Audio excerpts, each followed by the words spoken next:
धाराशिव जिल्ह्यामध्ये बामणी नावाचं गाव आहे आणि गावामध्ये दर शनिवारी महाआरतीसाठी एवढी गर्दी असते का नाही, जिकडे बघील तिकडे पाण्यासारखी नुसता माणसंच असतील. तर काय काय विषय व्यवस्थित तुम्हाला समजावून सांगतो.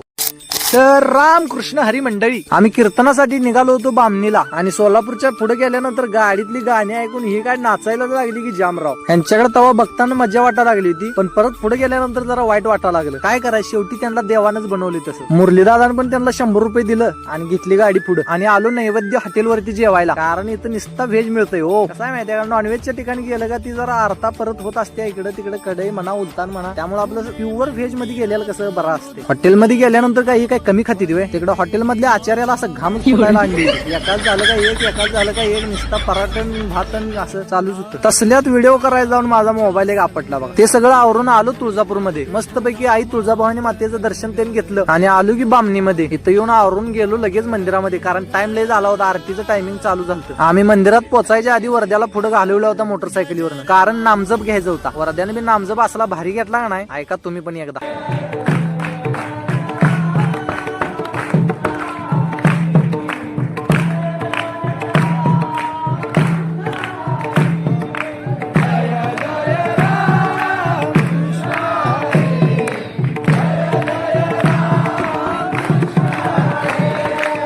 नामजप झाला आणि आरतीच्या टायमाला गर्दी काय म्हणताय राव, वाईट गर्दी झाली होती. आणि ही अशी गर्दी दर शनिवारी असत्या आणि त्यांच्या या आरतीला त्यांनी महाआरती असं म्हणतात. आणि ही महाआरती दर शनिवारी असल्यामुळं प्रत्येक माणूस दर शनिवारी तिथं गावात येतोय. प्रत्येक घराघरातला एक एक माणूस येतोय तिथं आरतीसाठी. आरती ते मस्तपैकी झाली, बामणीकर महाराजांचं दर्शन त्यांनी घेतलं आणि चालू झाली कीर्तनाला सुरुवात. कीर्तनामध्ये अण्णांनी टाळकर यांची पकवाजी यांची असली वड काढली होती की नाही, एक सारखं अर्धा तास विठोबा रखमाई भजन चालू होतं. म्हणजे एक सारखं पाऊल खेळत होती टाळकरी आणि पकवाजे म्हणजे मी आणि आब्या होतो. पकवाज वाजवताना घायला पण आलो होतो, पण तेवढीच मजा पण यायला लागली होती. पण काय बी म्हणा, ही अशी मजा कुठल्या क्षेत्रात दुसऱ्या नाही बघा. कीर्तन झालं आणि हे 2 दादा आपल्याला भेटायला आले होते. त्याच गावातले आहेत, पण त्यांनी म्हणले मला ओळखतात. मी म्हणलं कसं काय, तुमचं व्हिडिओ बघतोय म्हणले. आयला असं म्हटल्यावर लय भारी वाटलं. आयला म्हणलं आपलं व्हिडिओ एवढ्या लांब पर्यंत लोकांनी बघितले आणि त्यांची डिमांड होती की आमच्या पण गावचं तुम्ही व्हिडिओ बनवून टाका. म्हणून 2 महिन्यानंतर 2-3 महिन्यानंतर आज व्हिडिओ बनवून टाका लागलोय. हा व्हिडिओ आहे शिवजयंतीच्या टायमाचा आणि मी आत्ता बनवून टाकायला लागलोय.